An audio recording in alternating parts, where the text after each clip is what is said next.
പ്രതിഷേധങ്ങൾക്കിടെ നവകേരള സദസ്സ് തിരുവനന്തപുരം ജില്ലയിൽ പര്യടനം തുടരുന്നു. അരുവിക്കര, കാട്ടാക്കട, നെയ്യാറ്റിൻകര, പാറശാല നിയോജക മണ്ഡലങ്ങളാണ് ഇന്നത്തെ പര്യടനം. കാട്ടാക്കട തൂങ്ങാമ്പാറ കാളിദാസ് ഓഡിറ്റോറിയത്തിലാണ് ഇന്നത്തെ പ്രഭാത യോഗം. വിവിധ സ്ഥലങ്ങളിൽ നിന്നും യൂത്ത് കോൺഗ്രസിന്റെ പ്രതിഷേധത്തിന് സാധ്യതയുണ്ട്. പലയിടങ്ങളിലും പ്രതിഷേധം യൂത്ത് കോൺഗ്രസ് ഡിവൈഎഫ്ഐ സംഘർഷം എന്ന നിലയിലേക്ക് വഴിമാറിയിരുന്നു. പ്രതിപക്ഷ നേതാവ് കലാപാഹ്വാനം നടത്തുന്നുവെന്നാണ് മന്ത്രിമാരുടെ ആരോപണം. നവകേരള സദസ്സ് നാളെ സമാപിക്കും. സലീം മാലിക് ചേരുന്നുണ്ട് തിരുവനന്തപുരത്ത് നിന്ന്. സലീം, നവകേരള സദസ്സ് നാളെ സമാപിക്കാനിരിക്കെയാണ് ഇന്നത്തെ പര്യടനം തുടരുന്നത്. എന്തൊക്കെയാണ് മറ്റു വിശദാംശങ്ങൾ? സംഘർഷ സാധ്യത കണക്കിലെടുത്ത് ശക്തമായ സുരക്ഷാ സംവിധാനങ്ങൾ തന്നെയാണോ ഇന്നും വിന്യസിച്ചിരിക്കുന്നത്? കീർത്തന, ഒരു സംഭവബഹുലമായ രാഷ്ട്രീയ കാലാവസ്ഥയായിരുന്നു നവകേരള സദസ്സുമായി ബന്ധപ്പെട്ട് കേരളത്തിലെമ്പാടും. അത് കാസർഗോഡ് നിന്ന് ആരംഭിച്ചത് മുതൽ ഒരു ആരോപണ പ്രത്യാരോപണങ്ങൾ, യൂത്ത് കോൺഗ്രസിന്റെ പ്രതിഷേധം, അതങ്ങനെ വളർന്നു വന്നത് നമ്മൾ കണ്ടതാണ്.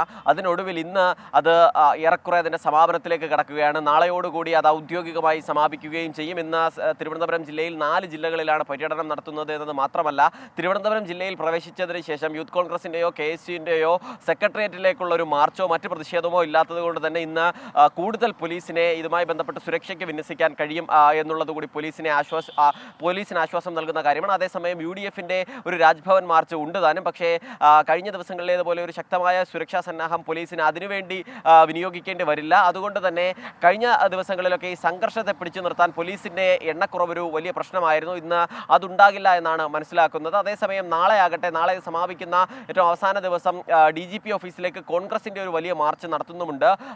സുധാകരൻ KPCC അധ്യക്ഷൻ ഉൾപ്പെടെയുള്ളവർ പറഞ്ഞത് ഇന്നലെ KSUവിന്റെ മാർച്ചിന് നേരെ നടന്ന സംഘർഷത്തിന്റെ മറുപടി 23-ന് തരാമെന്നാണ്. അതുകൊണ്ട് തന്നെ പോലീസിനെ സംബന്ധിച്ചിടത്തോളം കഴിഞ്ഞ ദിവസങ്ങളിൽ ഏറ്റവും ആശ്വാസമായ ഒരു ദിവസം ഇന്നാണ്. അതേസമയം സംഘർഷങ്ങൾക്കൊട്ടും കുറവുണ്ടാവാൻ സാധ്യതയില്ല. പ്രത്യേകിച്ചും ഇന്ന് പര്യടനം നടത്തുന്ന സ്ഥലങ്ങളിലൊക്കെ അത് യൂത്ത് കോൺഗ്രസിന്റെ കൂടി ശക്തി കേന്ദ്രങ്ങളാണ്. അവിടെയൊക്കെയും കരിങ്കൊടി കാണിക്കും എന്നുള്ളത് തന്നെയാണ് യൂത്ത് കോൺഗ്രസ് പറഞ്ഞിരിക്കുന്നത്. ആ സ്ഥലങ്ങളിലൊക്കെ DYFIയും ഈ പ്രതിരോധത്തിന് രംഗത്തിറങ്ങിയാൽ കഴിഞ്ഞ ദിവസങ്ങളിൽ തിരുവനന്തപുരം ജില്ലയിൽ കണ്ടതുപോലെ ഒരു പരസ്യമായ ഏറ്റുമുട്ടലിലേക്ക് കാര്യങ്ങൾ പോകും. അതേസമയം നവകേരള സദസ്സിലേക്ക് തിരികെ വരികയാണെങ്കിൽ നവകേരള സദസ്സ് അത് രാഷ്ട്രീയ പ്രത്യാരോപണങ്ങളുടെ ഒരു വേദിയായി കൂടി മാറുകയാണ്. പ്രതിപക്ഷ നേതാക്കൾ വാർത്താ സമ്മേളനത്തിലൂടെയും മറ്റ് സമരങ്ങളിലൂടെയും പറയുന്ന ആരോപണങ്ങൾക്ക് മന്ത്രിമാർ തന്നെ സദസ്സിൽ വേദിയിൽ മറുപടി പറയുന്ന കാഴ്ച നമ്മൾ കാണുന്നുണ്ട് ദിവസവും.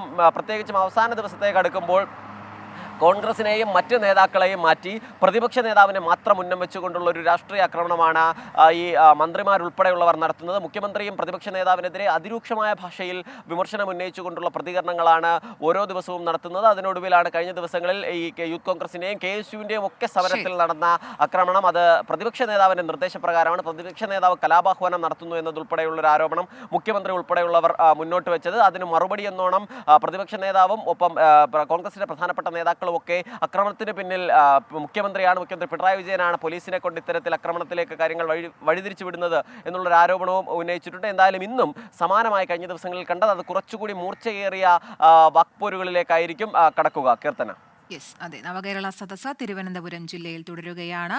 പ്രതിഷേധ സാധ്യത കണക്കിലെടുത്ത് ഇന്നും ശക്തമായ സുരക്ഷാ സംവിധാനങ്ങളാണ് ഒരുക്കിയിരിക്കുന്നത്. നാളെ നവകേരള സദസ്സ് സമാപിക്കും. സലീം മാലിക്കാണ് കൂടുതൽ വിശദാംശങ്ങൾ നൽകിയത്. 24 അഞ്ചിന്റെ വജ്രത്തിളക്കം.